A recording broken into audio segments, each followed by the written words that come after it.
Amen. Kwa naamini kuwa ni hivyo, tubadilike. Mungu azidi. Na kuna tabia nyingine ambayo nataka nimalizie kama kijana.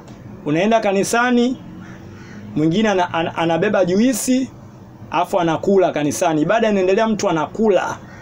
Kimya kimya anakula cripsi, anakula chipsi, anakunywa juisi. Hivyo ni adabu, sio adabu hiyo. Huko ni kumtukana Mwenyezi Mungu. Unapoenda kanisani, hebu mambo ya kula punguza, utakula baadaye baada ya ibada. Mtu unaenda kanisani unatafuna bigijii kama kijana, bigijii ibada inaendelea. Hizo ni dharau kwa Mwenyezi Mungu. Mungu hapendi. Unapoenda acha michezo ya kutafuna bigijii, acha michezo ya kula ovyo ovyo. Unapoenda katika nyumba ya Mungu, madhabahu ya Mungu, kaa kimya, kuwa mnyenyekevu. Amen. Na ndio maana tunatembea na malaana. Leo nilikuwa nasema kuwa unaona leo mvua hazinyeshi, joto limejaa. Hii ni kutokana na dhambi. Dhambi.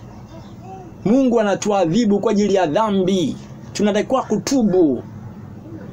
Sisi kama na tunatakiwa kutubu, tuache dhambi. Tunatakiwa tuombe. Amen. Mungu anapoona uzinzi unatawala, ulevi unatawala, bangi zinatawala, umbea unatawala, Mungu anashushia mapigo. Mungu aliadhibu Sodoma na Gomora masuala ya ushoga ya uzinzi kwa ajili ya dhambi. Mungu aliadhibu Babeli kwa ajili ya dhambi.